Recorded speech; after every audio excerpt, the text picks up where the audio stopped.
And we're back. Back with another, in my humble opinion. Look, I know we ordinarily don't try to date these. We don't try to say anything that's going to be happening around that time because we release later. And we did that with the right before the coronavirus.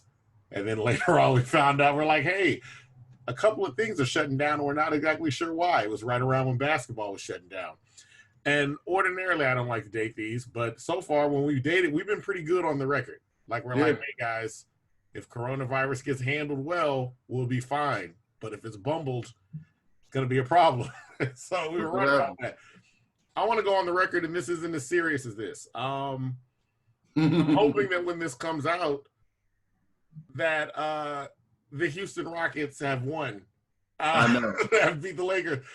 It has been odd. I have never in my career, in my life, I said my career, in my life as a fan, I've never really rooted against LeBron.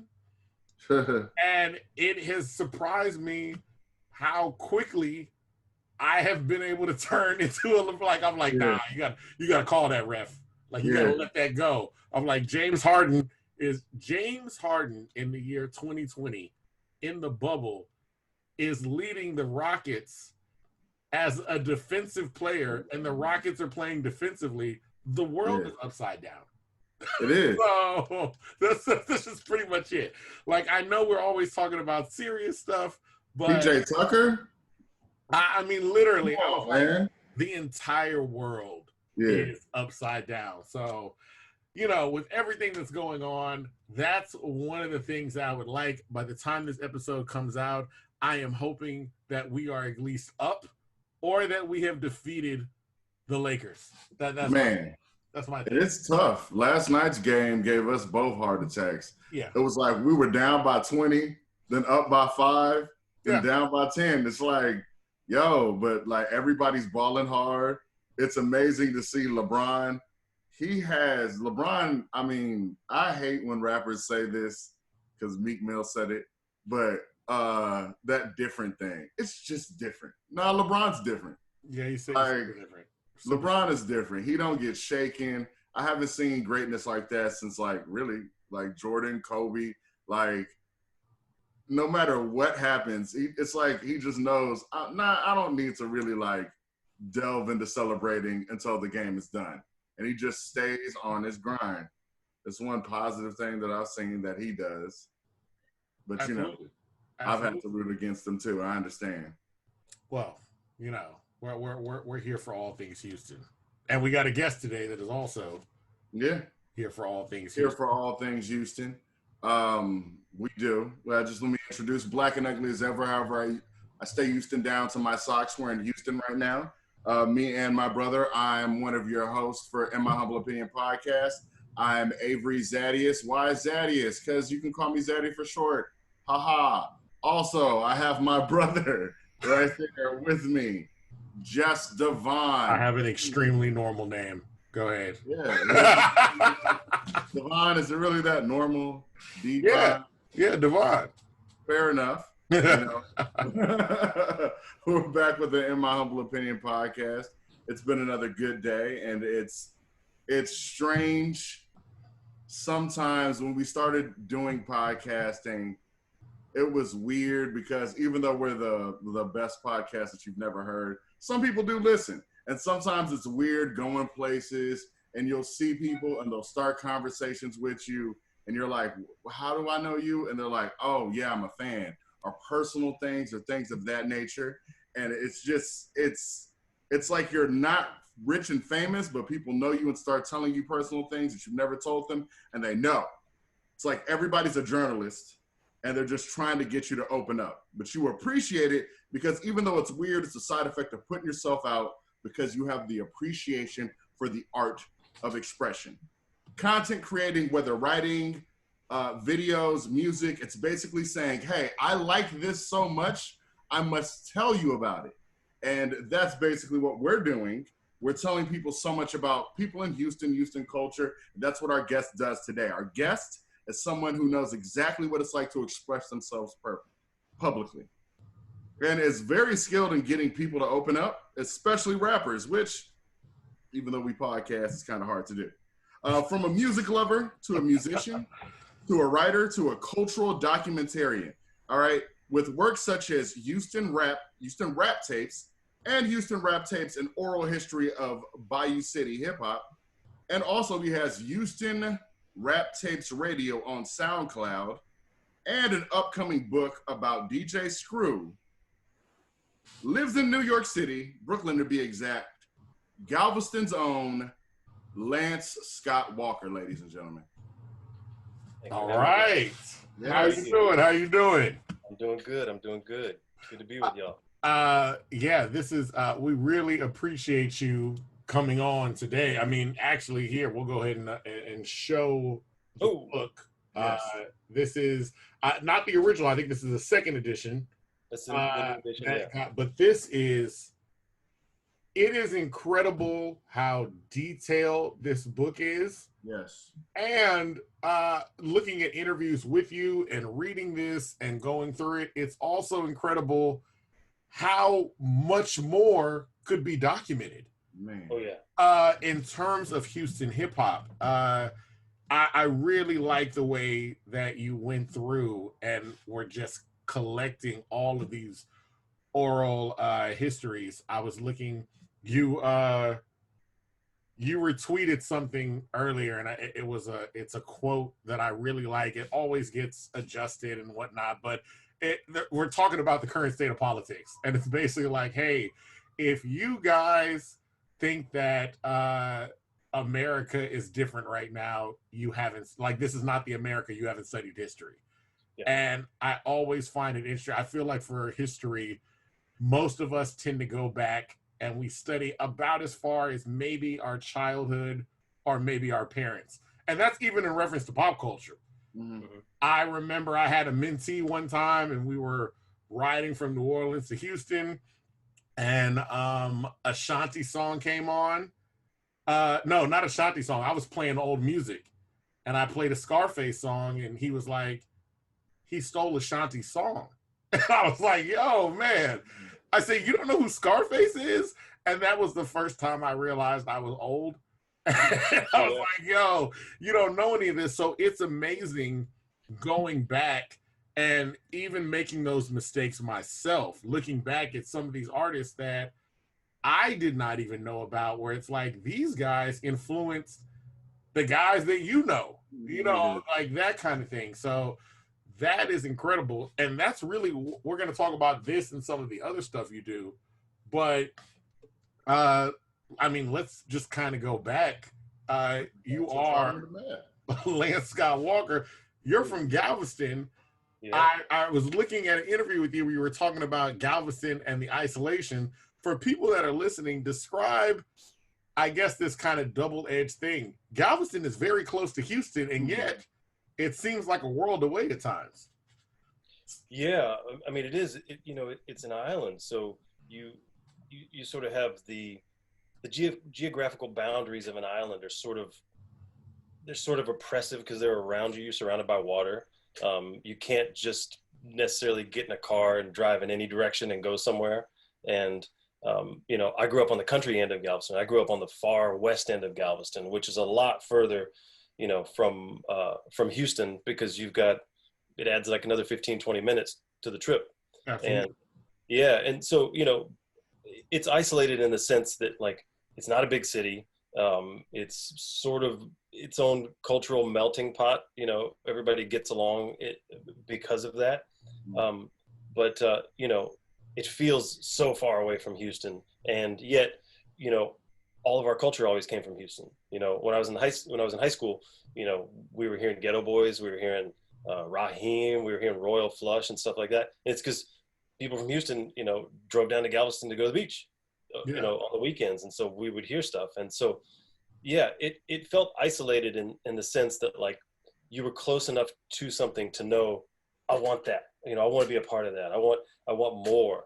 And you were just far enough away, especially when you're growing up before you had a car, just far enough away to go, oh my God, it's so far away. Yeah. But we got, on top of it, we got Houston radio. I could pick up I could pick up KTSU, I could pick up KTRU, I could pick up KPFT. So I heard Kids Jam when I was growing up, on Saturday mornings. Like there was a lot of stuff that I could pick up. But like I said, it was kind of just enough to where you're like, oh my God, there's so much out there. And, that's a beautiful thing in a way, growing up sort of isolated from stuff, but knowing that it exists because it makes you really want and it makes you curious, and it gives you time to kind of think about how big the world is out there and when not being in it, It's funny because you talk about Kids Jam in the book. I've talked to a number of artists that are down here too, especially older, and I'm about to date myself because for listeners, especially the younger ones, there was a point where you had to, like, you knew hip hop was around, but you had to know somebody, like you had to find it. We were living in San Antonio. Our only exposure to hip hop was through my cousins. It didn't play on the radio. No. We couldn't find it on TV. Literally, it's like they had to come down with a tape of something, of anything. We've even talked about on this podcast, we didn't really get introduced to Houston hip hop. My cousins were in the East Coast. I got a cousin that, like both of them, that's it. We got a cousin that's a chef that was really into Raekwon. But I mean, maybe that's like, but that's it. So I came up listening to Wu-Tang. Like that was it. And it's amazing, now seeing it, like people are just like, oh, well, hip hop's everywhere. And you just kind of forget that it's like, nah, it used to not be. No, it was hard. It was really hard to find and hard to even really know what it was, because it wasn't like you could reference it. I didn't have MTV growing up. I didn't have cable. So, but hip hop wasn't on MTV anyway, so it didn't matter. But, you had to, it was like the same thing with punk rock for me. It was like somebody brought a tape, and sometimes, the name of the artist and the album would be on the tape, and sometimes it'd be just the name of the artist, and sometimes it'd be spelled wrong and you wouldn't even know kind of really what it was. But you were just grateful to hear it because you knew that it was something new, and because it was a new genre, it felt like it belonged. Hip hop came around, really hit Galveston, as in like where I was exposed to it when I was 11 years old. I was born in 1973, so like 84 is like, we're hearing Fat Boys, Run DMC, Houdini, Roxanne Shante, UTFO, that kind of stuff. And and it just kind of, I felt like it belonged to the kids in my middle school. I was in 6th and 7th grade, and I felt like this music came from them. And I think that was something really special, because it wasn't something you would hear on the radio, and you had to really kind of seek it out. And it ended up being like a cultural connection and sort of an emotional connection to the people around you, because it meant so much to everybody, because it felt like this is our music, this is our generation. This is not something that existed before. This is something entirely new. Absolutely. Yeah. That's how I felt like I had a better connection. I mean, with my cousin just alone, because I was like, Wu-Tang is like, that's where I got it from. Right. I have to be honest, like, I didn't think Houston people rapped until I saw the Ghetto Boys. Like the Ghetto Boys popped up, and I think I remember seeing Mine is Playing Tricks on Me, and I couldn't figure out where they were from. Like that was the biggest thing, where I was like, where are they from? Like, because they don't look like anybody I know that's rapping. Like nobody. And then you go back and you start finding out things, and again, there's no internet like we think of now. So it's like you can't just say, hey, type this in and figure this out. You have to go figure out research, and you're discovering like, oh, these guys have been doing it for a while, and they got albums and and that just takes time. What really brought you into, when you're talking about the music, what started to bring you up to Houston? Going to shows, going to see music, I was into punk rock. This is probably, I was going to Houston as a kid, just you end up going to Houston with your parents, here and there. So, but I wasn't exposed to any culture. It wasn't like I was exposed to what was going on in Houston. But I'd say probably 1988, I was 15 years old, and I started going to punk rock shows. I went to a place called the Axiom. Where else? And early on, I went to Fitzgerald's. There were shows there. So 88, 89 is whenever I really started coming to Houston, and I just totally fell in love with it. That was my because I was already exposed to the music. I was already listening to hip hop and punk rock, and I was in love with both of them, and heavy metal, and I was in love with all of them. And so then to go to Houston and have that be the place where all that stuff comes to life and you actually get to see it live, I totally fell in love with the city. And probably 1990, I started coming up a lot more, a couple times a month. I got a car around that time, and so, because there was just so much going on. So 91, I graduated high school and I stayed in Galveston for a year. And then in 92, I finally moved to Houston, and I just loved it because I wanted to be in the proximity of that. I wanted to be able to get in my car and drive 10 minutes and be at a record store. I didn't want to have to drive an hour and 15, hour and 20 minutes. That's what it really was like from where I lived. It was so far. And, late 80s is when I really started coming to Houston, but it was 92 that I actually moved there. And then we talked about, because I saw everybody, please, because we're not going to rehash a lot of it. Watch the Donnie Houston podcast, because you had a great interview on there where you talk about getting into writing and things like that. But you did a really big focus on getting, this book is divided into 3 different real sections, and one of them is the foundation. And you talk about going through, and this is just a collection of interviews where you're just speaking to all of these people that started out. What made you decide, and let's talk about that, to get into I was going to say chronicalizing, but that's not a word, chronicling this Houston hip hop history? It's all Peter Best. It's the photographer who shot if you look at the cover, the picture is Zero, and then the picture of Big Jerb that's there in the middle on the bottom, and all of the photos from Houston Rap. Houston Rap is really a photo book. My text, the oral history text that I wrote for that book is just maybe 25% of the book. So, but he and I go way back. He and I go back to 1996. And, I was playing in a punk band, and this long-haired kid would show up in front of the shows and taking pictures and everything. And finally I was like, hey kid, what are you doing with those pictures? I don't know. He wasn't really a photographer then, but he was on his way, whether he realized it or not. And we became friends, and we stayed friends. And he moved away. He moved to Chicago. He moved to San Francisco. He bounced around. He ended up in London. I went to go visit him in London in 2000. I think it was 2000 and 2001. So we stayed in touch, and we stayed close.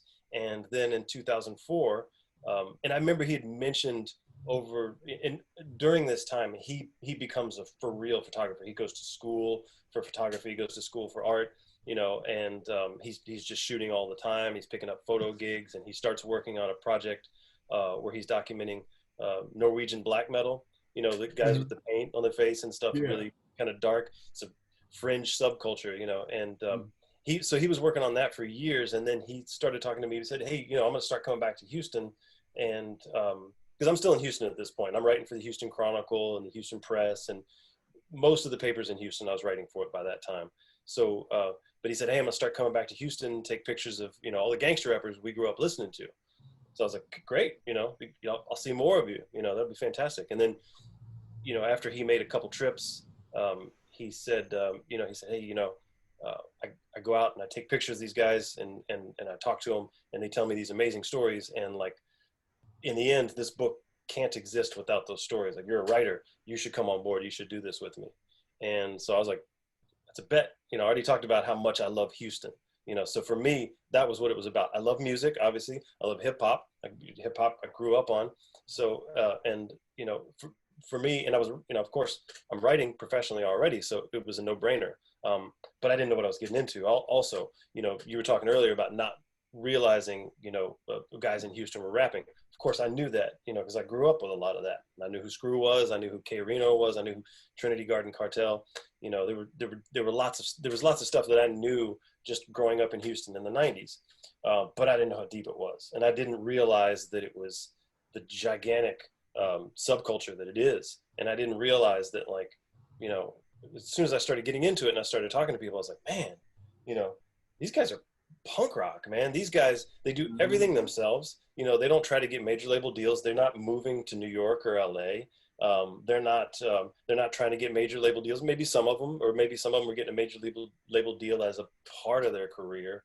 But I just fell in love with it. I just, you know, I was amazed. I was like, it's really a profound thing that they've built in Houston. And so, you know, this is early. He started it in 2004, and probably late 2004, early 2005. I joined up with him and started working on him. And so that was like, as you know, that's right before the big wave of stuff in Houston really happens. And so it really benefited us to kind of be ahead of that wave, because we were showing up in the clubs and interviewing people and stuff really before all that hit. So it didn't look like we just rode in on that wave, which, you know, we only beat it by, you know, 6 or 8 months, but it was a big deal as far as like getting to know people and getting to build trust and that sort of thing. But I credit Peter Best with all of that, because I, you know, as much as I love everything, I don't know what else would have actually brought me into the, you know, into writing about this on my own. Maybe, you know, you never know which direction your career is going to take, but he absolutely was the start of all that. And then, you know, after Houston Rap and the original Houston Rap tapes, he moved on to other projects that he was working on. And I just kept going, because I felt like, you know, this is great what we did with the one book. And I can understand how you may have, he didn't run out of stuff to shoot, but it wasn't like that. But I just knew I had a lot more to write about. Absolutely. And especially with maybe 25% of that book being text and just oral history, I thought there's a lot more we can do. Do you plan on extending the book, maybe making more editions of it, or just writing a whole new book about, because I mean, even though this book is divided up into 3 sections, the future section, why, and it's like you grab some artists, particularly even ones we've had on the show, there's, and even if you didn't get a chance to interview them, Rob Gallette's cover for Abortion is in there, and we're huge Gillette fans. You've got a section with OMB Bloodbath. You've got a section with Cal Wayne, and these are incredible artists. But it's like when this book was written, it's not that they were just getting started, but in terms of their career, they're still just getting started. Like whatever they've done to this point, when you look at them, you see there's so much more coming. So are there plans to do more? I don't know. That's a good question. You know, the way we divided up, the way we sort of demarcated what we were doing in 2005 was such that everybody who was established up until that point was who we focused on. So, because as you well know, once 2005 hit, it was like, okay, well then all these other new artists came out of the woodwork. And so every time we were going out, we were just going home with stacks of CDs of new stuff. And that was cool. But it was also like, I don't have any context for the newer artists. You know, how can I possibly, like, I'm, you know, I was still learning the history through all of this. And I couldn't possibly understand the context of how a newer artist fits into that. And I don't want to give it too much weight either, you know, because I mean, reality is they're at the beginning of their career.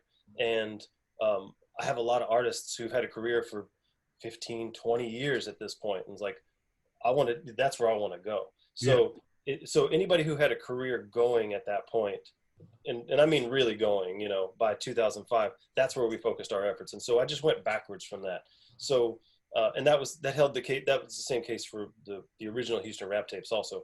But whenever it came time doing the new edition of Houston Rap tapes, I did want to have a section in there where I talked about the future and I interviewed some newer artists.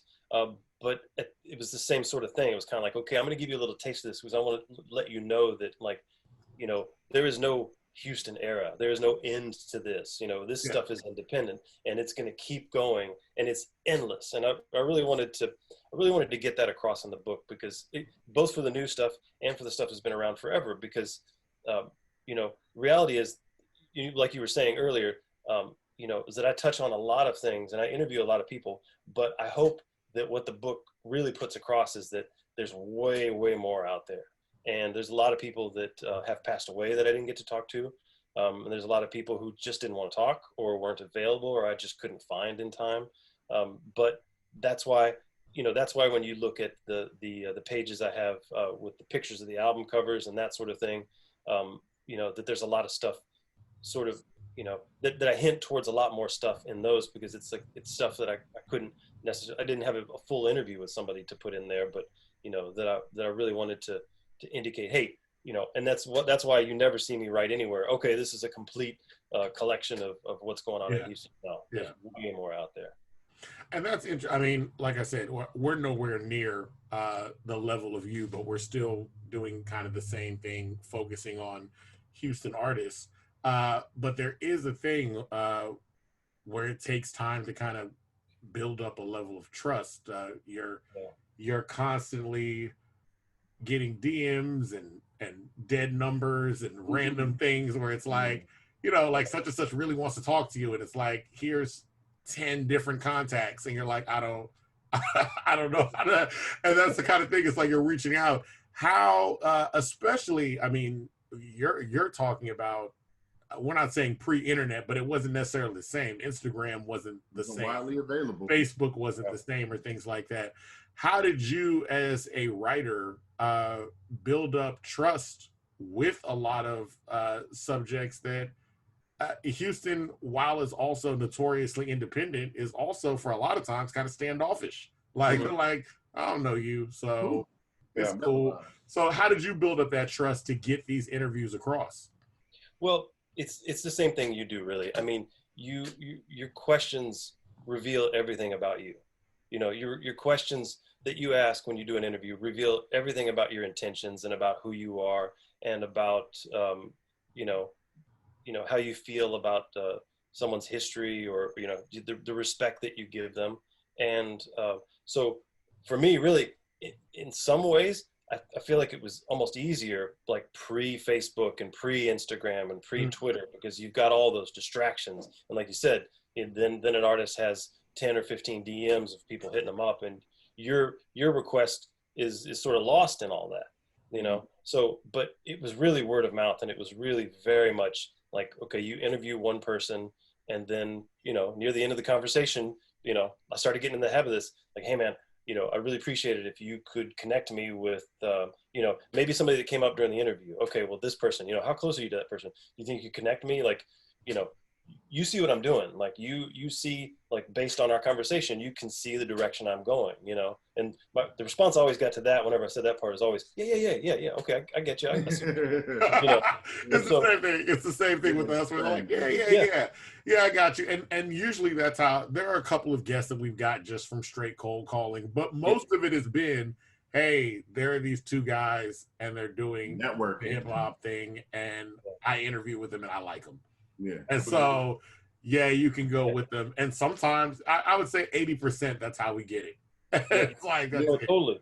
And that's the best way too. And you know what? That's how it should be. It shouldn't always be easy. It certainly shouldn't be easy for a white dude to step in and do it.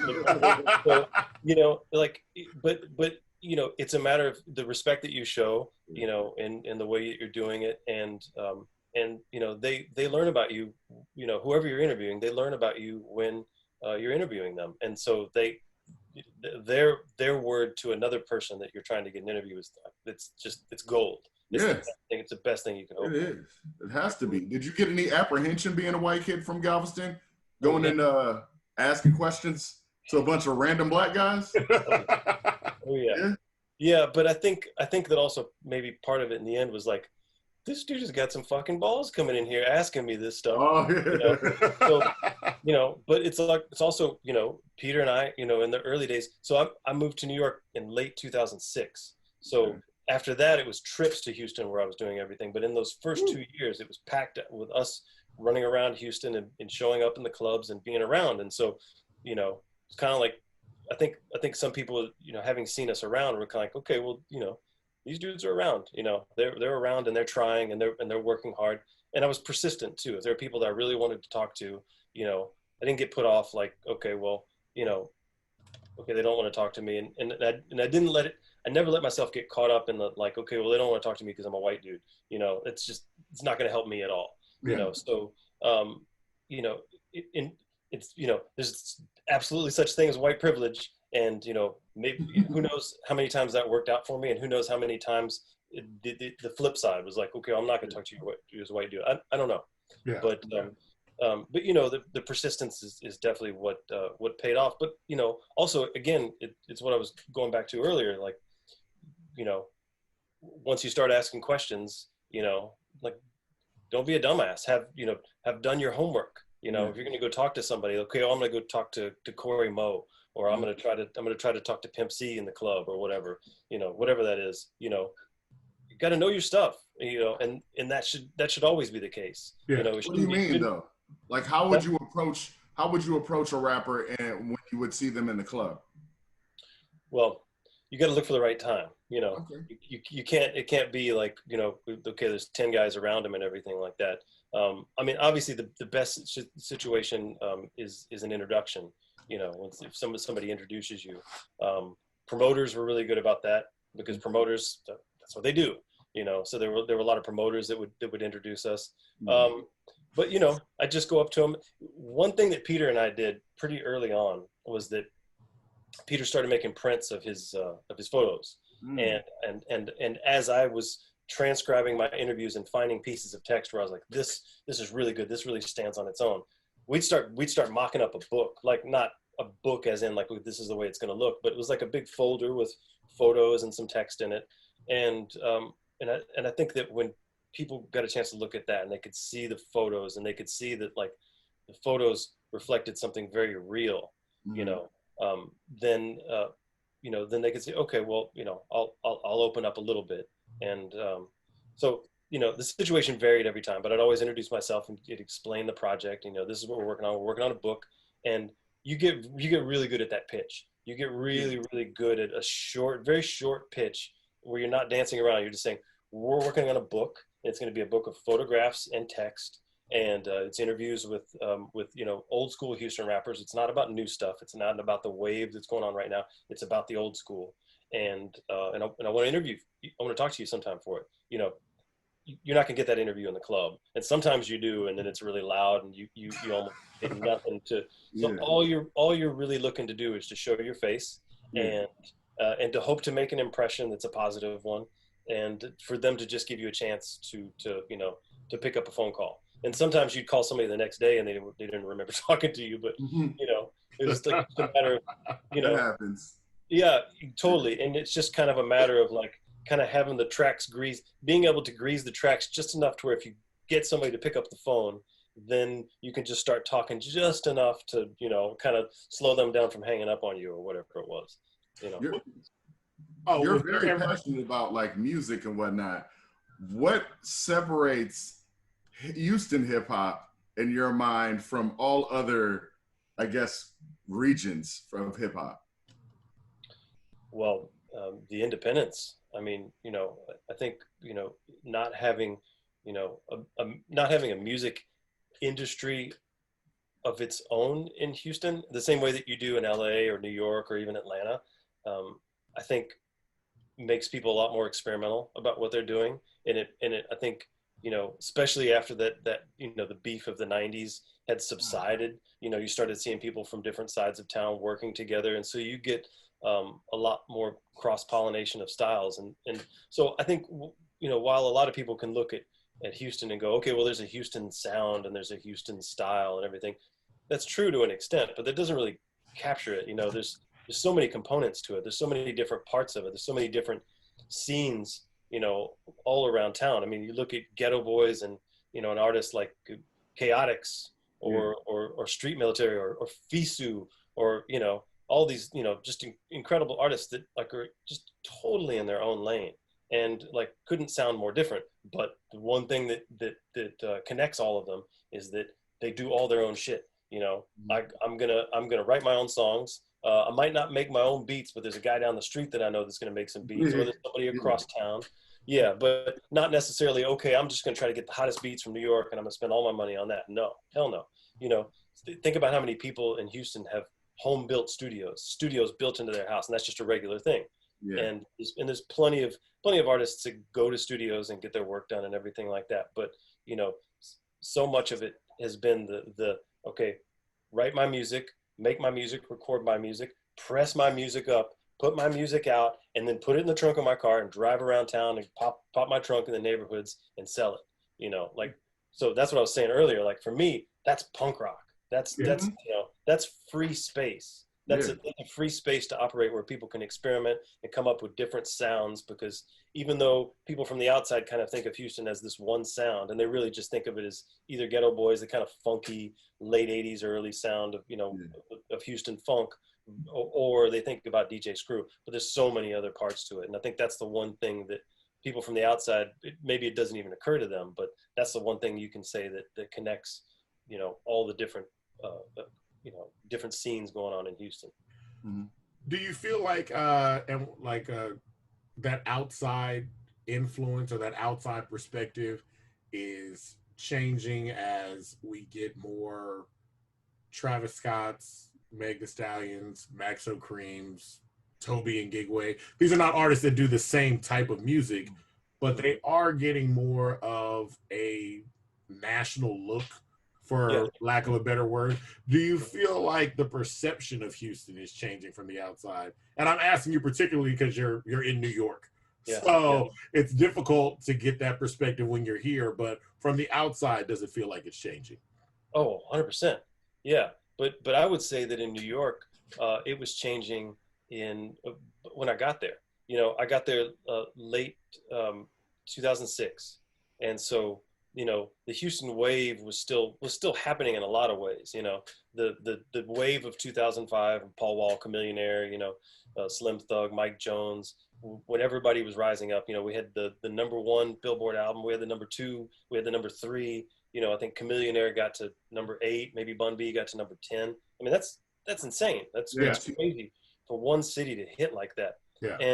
And so when I got to New York, I think a lot of people were kind of like, oh, Houston, whatever. But then like within like that first year and a half, 2 years, people were like, oh, you're from Houston, right on, man. Houston's pretty cool. There's interesting stuff going on. And I'm like, man, y'all are in New York. Y'all are so fucking late to this. You have no idea how late you are. I was like, you're in New York. You're supposed to be hip to this way before this, True. Yeah. So, but that said, this was like pre-Facebook. This is really, wasn't pre-MySpace, but it was in the MySpace era. Yeah. But it was pre-Instagram, it was pre-Twitter, it was all those things. So, and so in a lot of ways, I think that hip hop has sort of splintered all over. It's so much more global now because of the way that we connect. So I don't know that you'll ever really see a city blow up in that same way again. You know what I mean? Maybe, okay. maybe you could talk about Chicago drill, and you could talk about Brooklyn drill for that matter, and you could talk about different movements, but I don't know that you're ever going to see like that same sort of focus on a city, because I think the artists are just more global now. And so when you look at artists like Travis Scott and Megan Thee Stallion and Tobin and Wigwam, they were looking at it globally already. Mm-hmm. They're like, I'm a Houston artist. I'm from Houston, and I cut for Houston, and I'll always cut for Houston, but I'm a global artist. And that's one of the things that gave them, the fuel to just push themselves out there like that. And you think about those artists, like, first time you heard them, like, oh yeah, wow, that's gonna be a superstar right there. That's something that's gonna, it's gonna break through the clouds and really be out there. So yeah, I think that perception is changing, but I think it's just because people are more comfortable just looking at Houston as like Houston artists as just global artists now. Okay. Yeah, I can see that. Yeah. Now, looking back when you were like writing the book, were there artists that you were working to get that you were like, I don't know if we're gonna get this guy, but then you actually get it and you're like, yes? Like, were there any particular artists where you're like, I was working to get this and it finally happened? Slim Thug was a late addition where I just didn't really think I was gonna get it. I mean, you've been through this. Like, you reached out to somebody and then you reach out to them again, you get ignored, or you call them and they just hang up. And you can't help but take it personally, Yeah. Like, you can't help but just go, oh God, my book sucks. You don't want to be a part of it. Like the whole thing, it's hard not to let yourself go that direction. True. But then once you finally get them, you're just so excited when you're talking to me, like, oh my God, can't believe I got him on the phone. I'm so excited to. Hard work paid off. Yeah, the hard work, exactly. The hard work pays off, and and you've got all this stuff stored up that you want to ask them. You got a list. Maybe you got a list of questions, but you also got a million things you can ask right off the top of your head. Yeah. So without looking at the list, I'd say that Slim Thug was a big one that I kind of didn't think I was going to get, and I got him like right at the last minute, and was able to get him in there.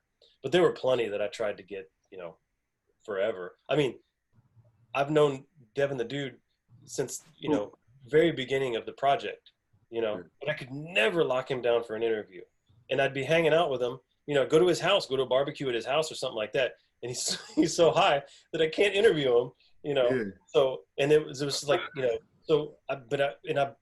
didn't even get him until maybe 5 or 6 months ago, something like that, and it was for the DJ Screw book. And I was just finally like, you know what, I'm going to call Devin in the morning and see what happens. And then I called, yeah. And then he picks up the phone. He's like, oh yeah, what's up, Lance? I'm at the car wash. I was like, is it a good time? He's like, yeah. I was like, okay, because I'm gonna stay with you. We're going to do this. Coherent throughout the whole thing, huh? Yeah, exactly. That's good to know.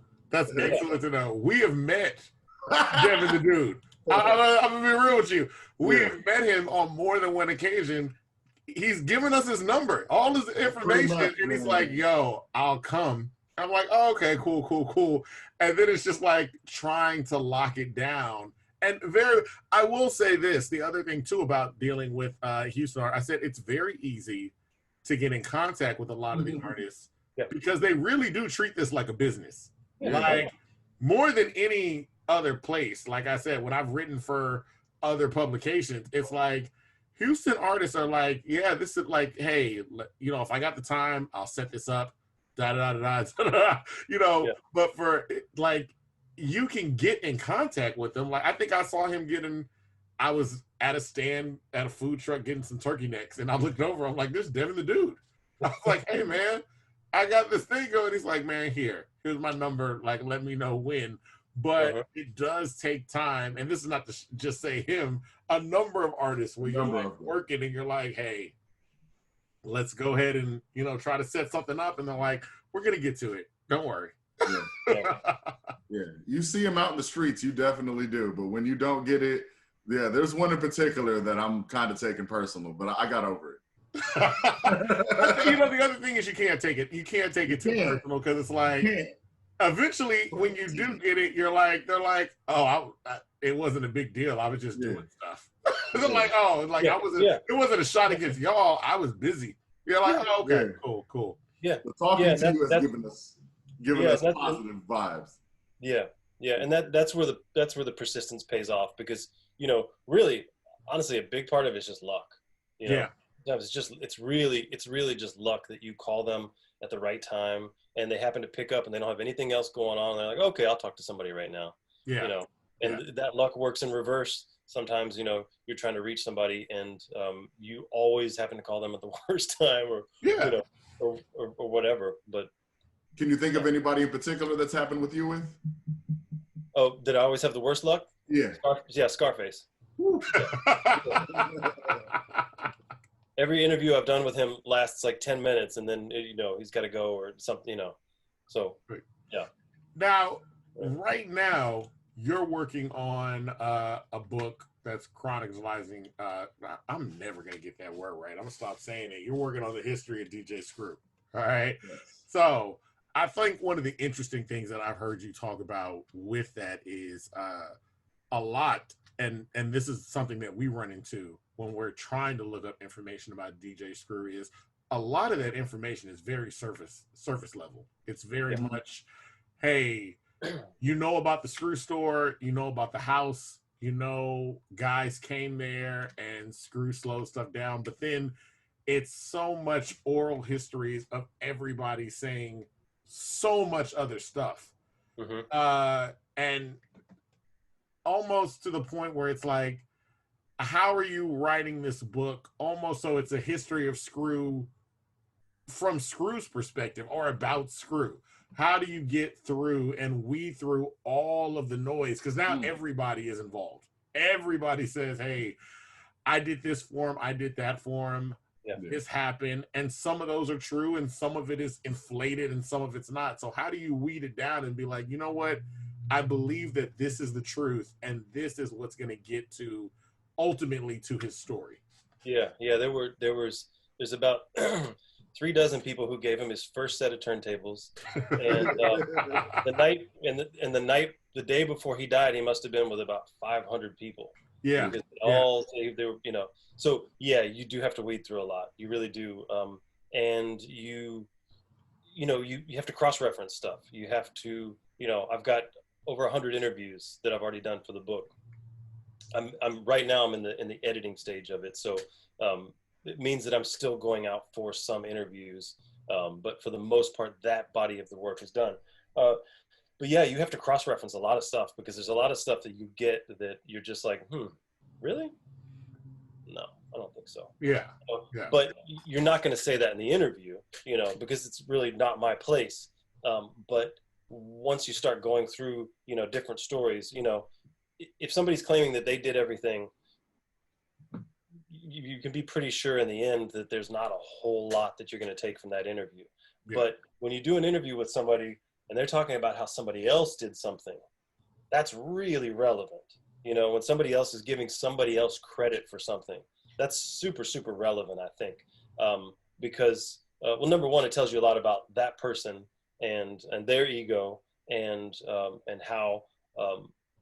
how much they care about history. Because if somebody just wants to take credit for everything, they'll just take credit for everything. I don't care how the history actually, shook out. I just want to make sure that I'm credited with all these things. So yeah, you have to sift through a lot. But that's the advantage of just continuing to do interview after interview after interview. And a lot of times, the people that aren't the most well known are the most interesting. You've realized this, I'm sure, in what you've done. Yeah. The people who are not necessarily the most well known sometimes give the most interesting interviews, because they've got nothing to prove.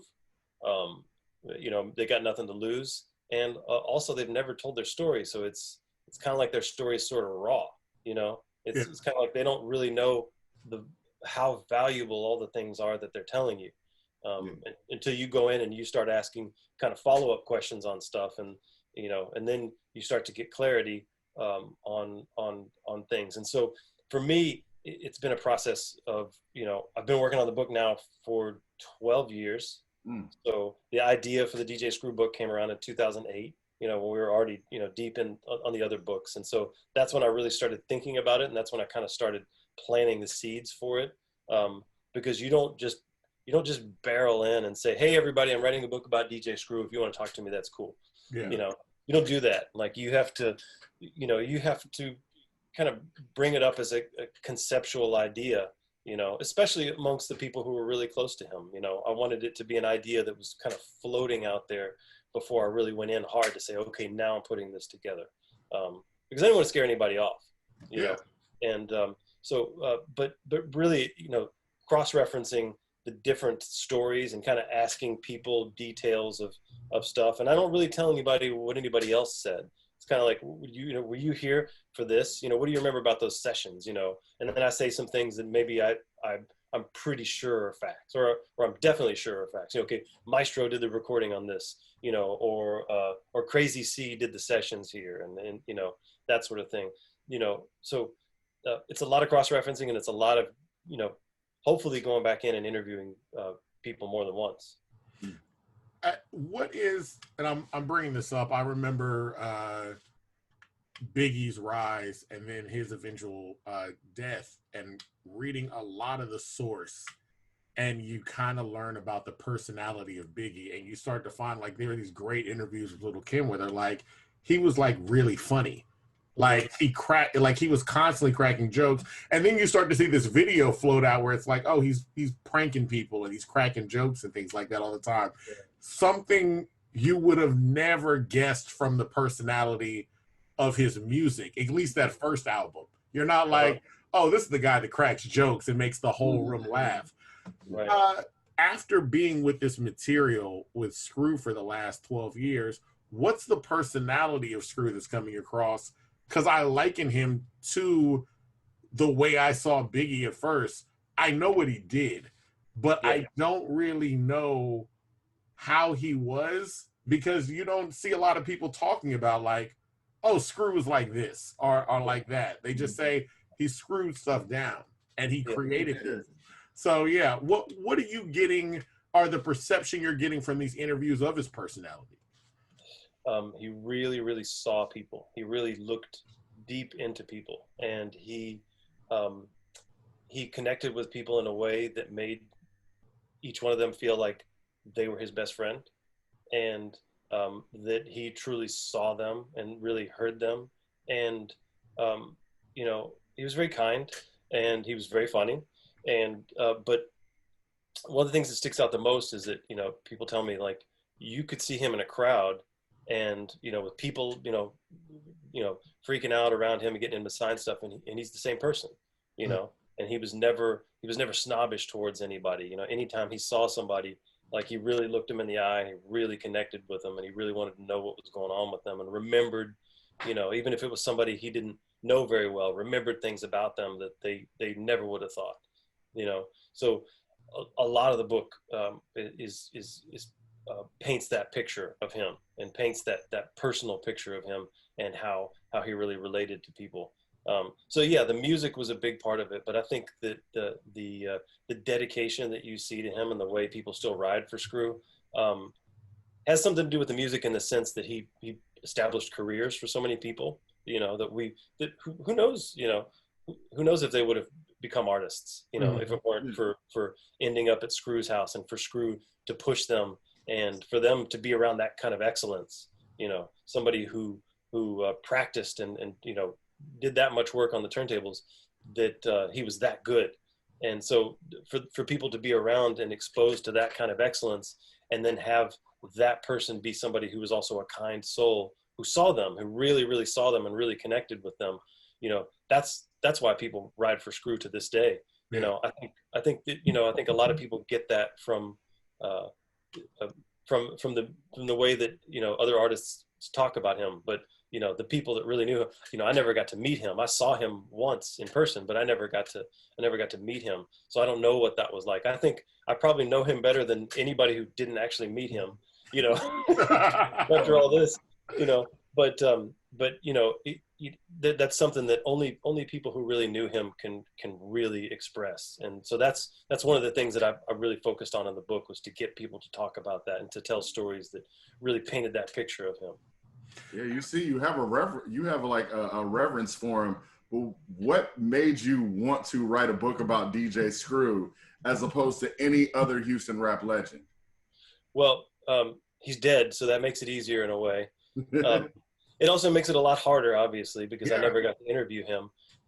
But I just thought because early on when I was interviewing a lot of people about Screw, starting in 2005, like I was talking about, and the picture that they were painting of him was such that I was like, wow, this was just such a seminal figure. This was such an important person, and it wasn't about how important he was in music so much. I mean, that was definitely part of it, but that was the obvious part. Okay, I know he's important for Houston music, and for Texas music, and for hip hop, and for all these things.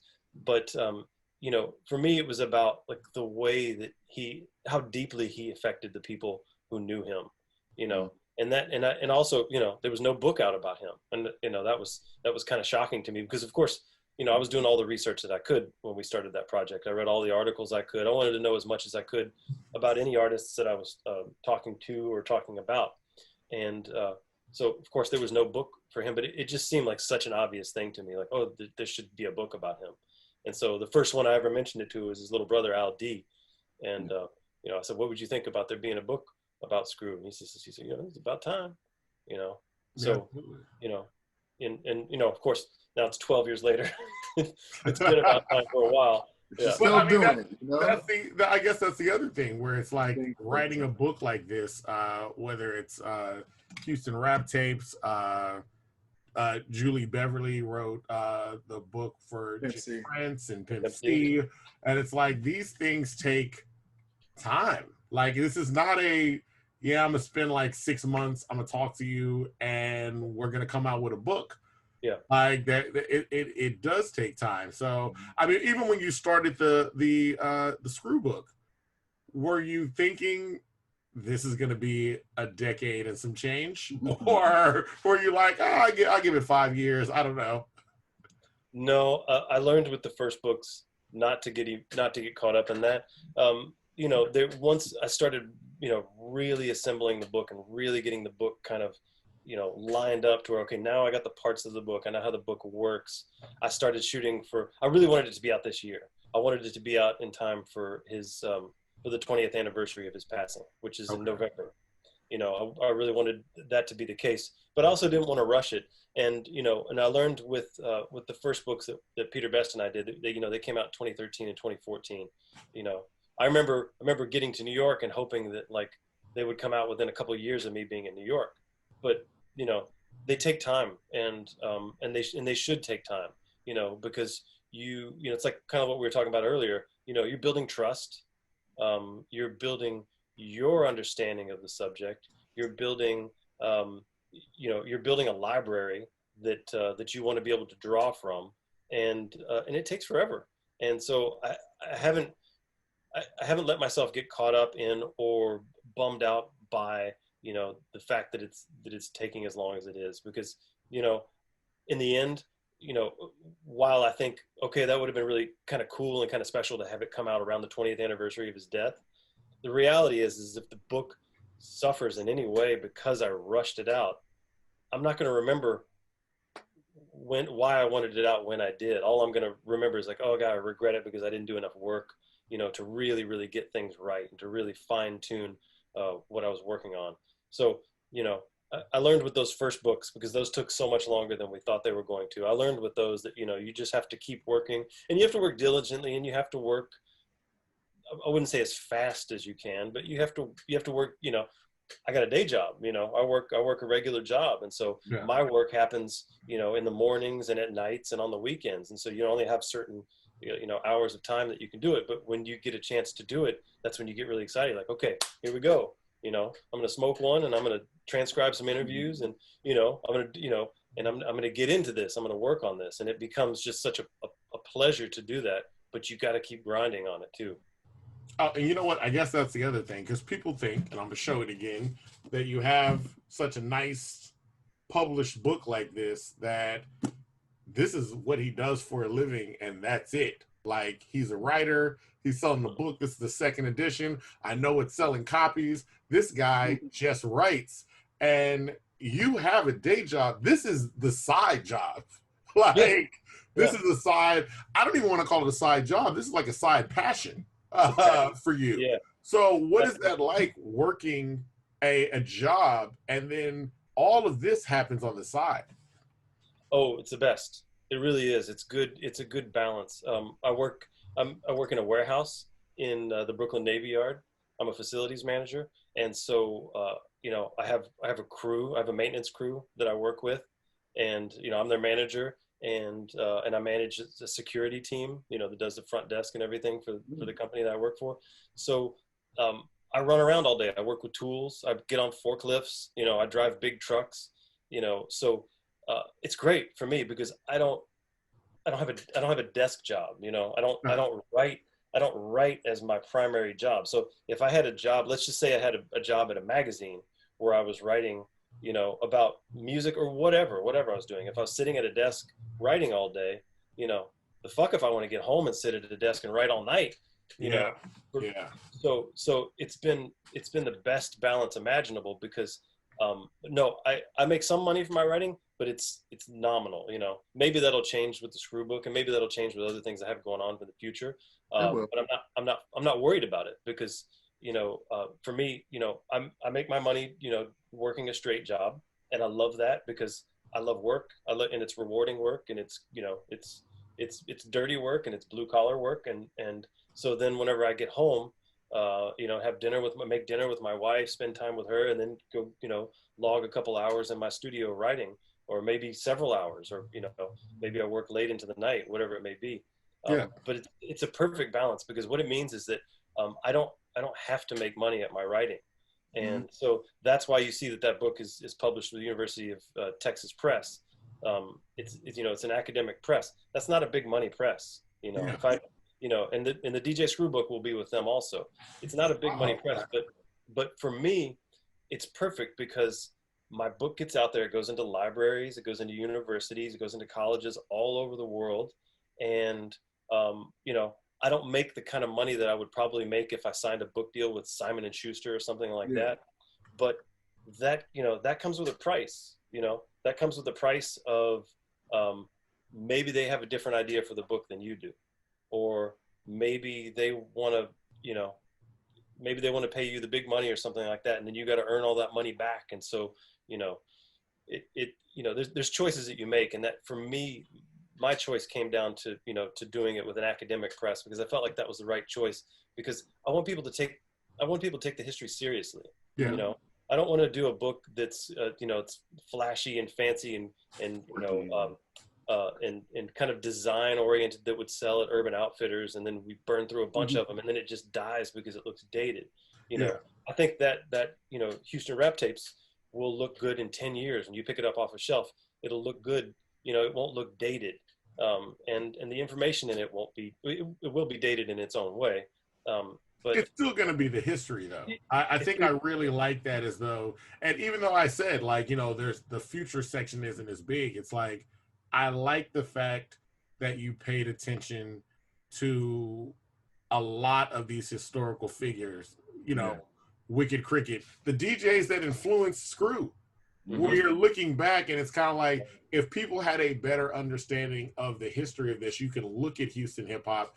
I feel like the rest of the world looks at Houston hip hop as like, you know, hip hop starts in New York, and then years later, maybe a decade or two, it comes to Houston, and Houstonians do it. And when you read this book, it's like, yeah, hip hop starts in New York, and like a month later, like some guys from there moved down here, and they're like, yo, this is what we was doing in New York. And Houston history is following along with this hip hop history side by side. Yeah. And it's so deep, and it's not focused on. It's really not focused on at all. You came up and you were saying you were listening to punk rock. That punk rock, that independent spirit, is that what you're always attracted to, whether it comes to hip hop or even how you decide to do your books? Your description of how you want to distribute books sounds exactly like the Swisher House tape skits, where they had, you know, big record companies like, hey, we want to sign you, and they're just like, beep, like, nah, we're good. So I was like, yeah, is that punk rock spirit? Has that always been like, what got you this independent mindset? Punk rock, yeah, big time. It was punk rock, because, you know, there were bands that that I was growing up listening to that started their own labels, and you know, they started zines, you know, that they would distribute, and networks of people, like we were talking about earlier. You talk to one person and they refer you to another. Okay, well, yeah, talk to this guy, it's cool. You know, they'll call somebody else. Okay, you know, give them a call. And by the way, that doesn't work all the time. There's still people I've been trying to get for years. So many people co-sign for, and it's still like, just no, dude, not you know, but for me, it was that spirit of like the DIY spirit, you know, okay, I can do it myself, and I can do it myself. And in doing it myself, it doesn't mean being like this isolated entity, but more like, I'm going to do it myself, and I'm going to work with other people who are doing it themselves. And we're going to build a community, and that community is going to be so much more rewarding and have so much more longevity and so much more integrity than, you know, if you go get that quick money and go sign with a major label, and then the major label has an idea of how they want to, you know, they want to market you. And, you know, and also, you know, you saw the trajectory too, because I would grow up listening to certain bands, and they were independent bands, and then they got signed to a major label, and then all of a sudden the album comes out, and you're looking at it, you're like, yeah, is that even the same band? It doesn't sound like them. This album doesn't look like the way their albums used to look. And sometimes that's okay, and sometimes that's a step up, and sometimes it's more like, just like, okay, well, you were doing this, and then you just tripped, and you did this, and then, you know, and then the numbers don't lie, and they get dropped by the major label, and then, you know, that's that. But I loved that, you know, from the very beginning, I loved that sense of like, go to see a punk rock show, and then the show's over, and then you go over to the merch table, and there's the same guy from the band sweating, you know, okay, I got some singles, who's buying my records, you know? It's a beautiful thing. And I see that for sure. I see that in Houston hip hop. Yeah. Absolutely. Absolutely. The punk rock, you're being a former musician. Is that what got you into music? Is punk rock? Yeah. Yeah. Oh yeah. Yeah. I mean, but it's an interesting connection because the first music that I was really getting into was hip hop, and that's 1984, 1985, and so Planet Rock, Africa Mambata was out around that time, and so that was something that I was hearing, and then in probably '85, I heard a song that was called World Destruction by a group called Time Zone, and Time Zone was Africa Mambata and Johnny Rotten from the Sex Pistols. They did a record together that was like it was a hybrid. It was a punk rock rap record, which 99 times out of 100 does not work. But back then, for me, you know, and you got Bernie Worrell, jazz great Bernie Worrell is playing this amazing keyboard line, and I'm listening to it, you know, and I hear that song, I'm like, whoa, what is that? You know, because the sonic difference of what I was hearing there dragged me right into punk rock. And so then and hip hop was right there with it the entire time. But, you know, I'm a white dude from Galveston. I'm not going to be making hip hop, you know. So I started, you know, but so by the time I'm like 15 years old, I start, you know, I'm really into music. And then, you know, my dad plays music, my mom plays music, you know, it's in my family. And so then I get a bass guitar and I start playing, and, you know, and punk rock was already part of my life. So it was like punk rock that I was playing, you know, so I was playing bass guitar and I started playing drums, and I learned how to play guitar and sing. And you know, that was the direction I went. So, you know, but for me, it's all tied together. You know, I look at it and I feel like I'm just so fortunate to have, you know, had a life where I found direction because of the music, you know, because of what punk rock gave me and how it made me feel, and what hip hop gave me and how it made me feel, and the things that it helped me to understand. Because in hip hop, you know, in punk rock, they were talking about a lot of stuff that was way over my head. They're talking about politics and, you know, Rock Against Reagan and stuff like that. But hip hop was talking about stuff that was not only way over my head, but it was like just a different world to me. And it felt important to me to hear, you know, what was being talked about. So, you know, I was much more outside of hip hop in the sense that, like, you know, I didn't grow up with the same conditions that they were talking about. Like, you hear the message and what they're talking about in the song, you know, and like, I didn't grow up around those conditions. But now I know about them. And, you know, now I've had a window into a world that maybe I didn't understand. And because of that, I've grown, you know, and both of those genres have just helped me grow my entire life. That's good. That's good. That now, is good. And hip hop and punk music makes somebody grow. Like, wow, into a writer and everything. Like, that's awesome. 100%. Which is funny because from the outside looking in, the criticism from like conservatives or just older people are like, no, that's horrible. It's like, no, that listening to a lot of this music has exposed people to certain things that they might have not have ever looked up or looked into at all. Sure. Yeah. Oh yeah. And probably and don't want to know about. Yeah. Not at all. You know, that's it, because that's the other thing that like hip hop and punk rock have in common is that they interrogate, you know, they interrogate the condition. They interrogate the conditions of what we experience in the United States of America. You know, hip hop more directly interrogates racism and, you know, and oppression and that sort of thing. Punk rock maybe more political, maybe more oppression, you know, more experimental, but, you know, they're all talking about things that people don't want to talk about. And that's what makes them, they're both rebel music. You know, hip hop by its very nature is rebellious. Punk rock by its very nature is rebellious. You know, that's a beautiful thing. That'll feed you. I'll be listening to punk rock and hip hop when I'm an old man. Yeah, absolutely. Are there any current acts that you're into? You know, it's for punk rock. For punk rock. You know, there's a group from Dallas. They're not really punk rock. They're thrash metal. Okay. But a group from Big Dallas. Difference. Yeah, but thrash metal is kind of like a combination of, you know, Metallica was like thrash metal and British heavy metal put together. you know, so thrash metal is something I grew up on because it's like the heavy metal version of punk rock, right? Yes. Because it's like fast like punk rock and it's kind of Yes. 2/4 time and that sort of thing. Excellent. But there's a band from Dallas called Power Trip that is that's become one of my favorite bands over the past decade. And a week ago, the lead singer died. Yeah. Yeah. Like a 30. You heard of it? You heard about it? Yeah, I saw. I haven't followed. He follows much more into punk rock, just rock in general. Mhm. I tell people I listen to rock as it bubbles up to the surface. So, like I said, if it bubbles up in popularity, by the time like people that really listen to punk rock, they're like, I don't listen to that. I was like, I listen to the pop stuff. I'm sorry, you know.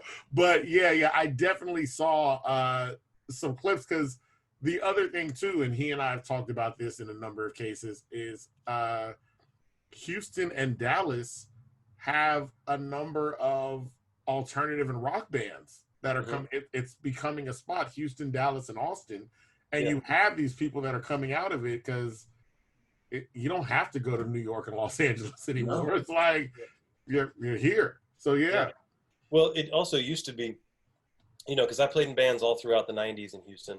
Played drums, I played bass, I played guitar, and in '99, 2000, I started booking shows with a group of 4 other guys, and we started bringing in touring bands to Houston because, you know, the reality was that like people, you know, bands would come through on tour to Texas and they'd skip Houston because they're like, Houston sucks. There's nowhere to play in Houston. It's like we're just going to go play in Austin. Yeah. And a lot of people, you know, we called it the brain drain because like all the, you know, the people who grew up, you know, maybe listening to the same stuff as us or being interested in underground music or experimental music or, you know, whatever you want to talk about, would just move to Austin because that was more of a cultural center, you know. So for years we booked shows to bring bands into Houston, and you know, because we believed in that.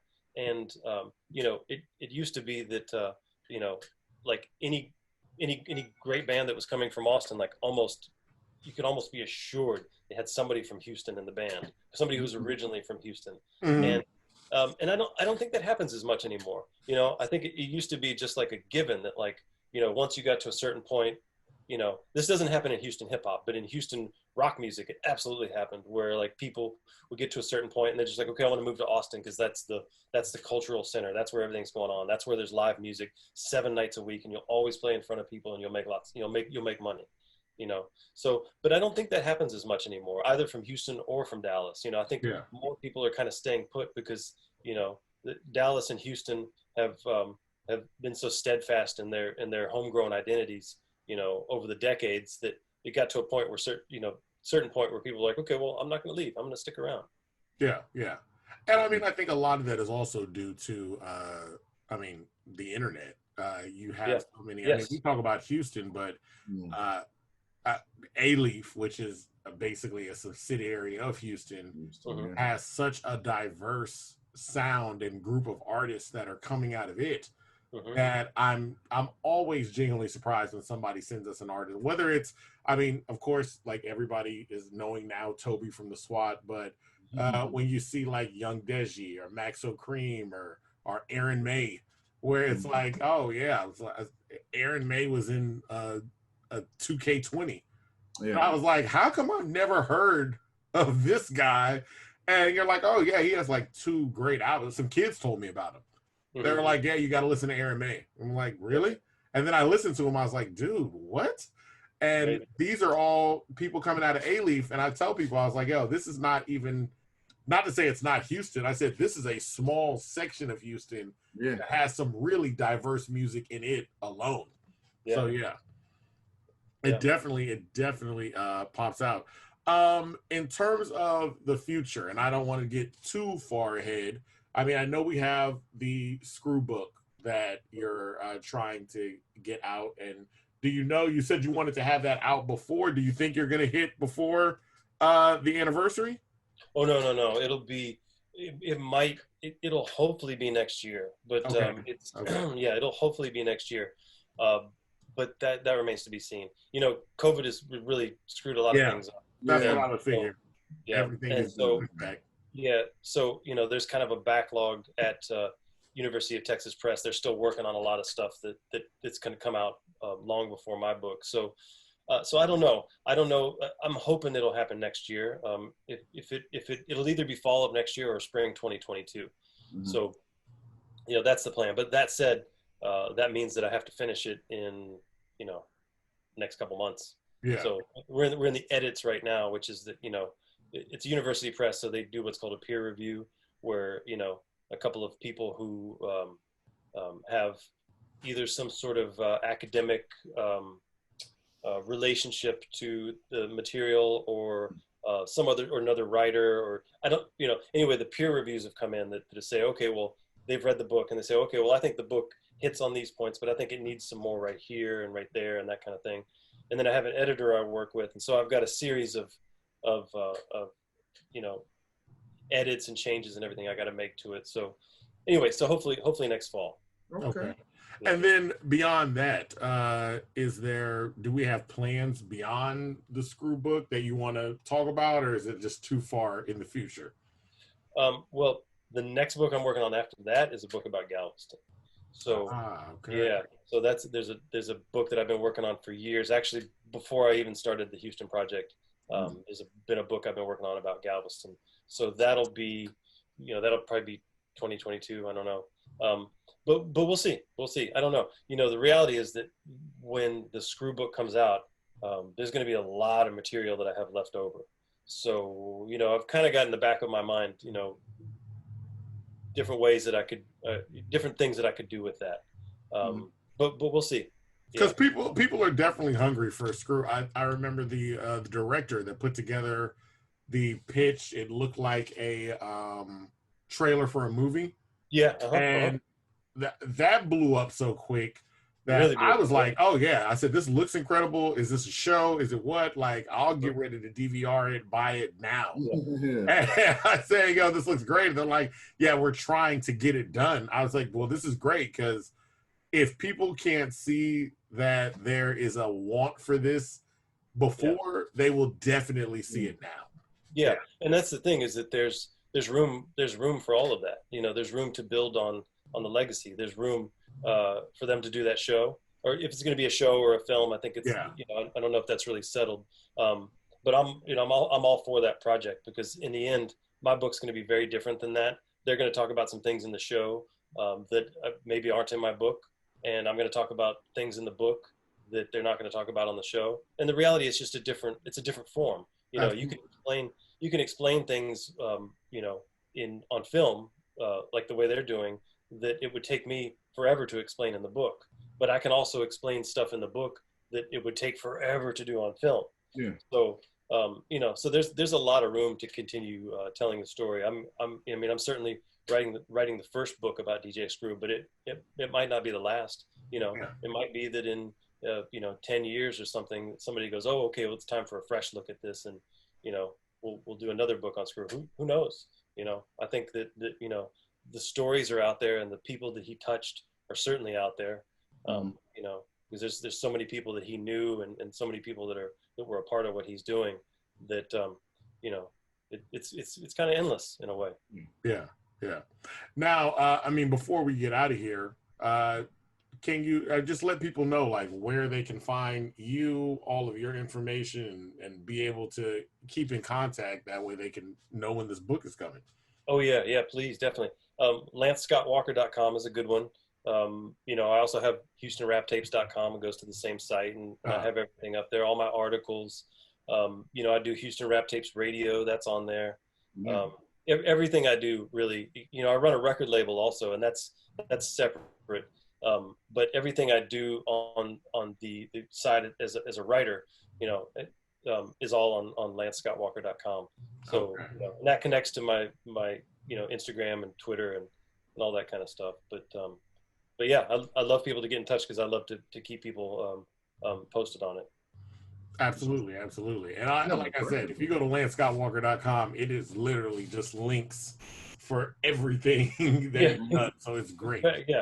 Yeah, absolutely. Well, we appreciate you coming out. We really like the work that you do. We loved having you come on, and we are looking forward to this new book. we're also looking forward if you're gonna make more of Houston rap tapes as well. Like I'm looking forward to anything you got going. Oh, thanks so much. I appreciate y'all guys having me. Y'all are really great, and it's been fun being on here. Thanks a lot. It's interesting watching you grow from listening to like Chuck Roast and what is it, Austin Caustic, to now you have your own radio show. Like that's awesome. Yeah. Another big influence right there. You know, had to be big time. Once again, this is In My Humble Opinion podcast. I've been one of your hosts, Avery Zadius. I've also been here with our co-host Jess Devon. Boom, Jess Devon. And we're leaving you. I like to say the boom. It's kind of funny to me because we miss it, you know, since being at home instead of in studio. And we want to thank you once again, Lance Scott Walker, for joining us for In My Humble Opinion podcast, where the words aren't humbled and the opinions aren't jumbled. In My Opinion podcast. Thank you and good night. Bang.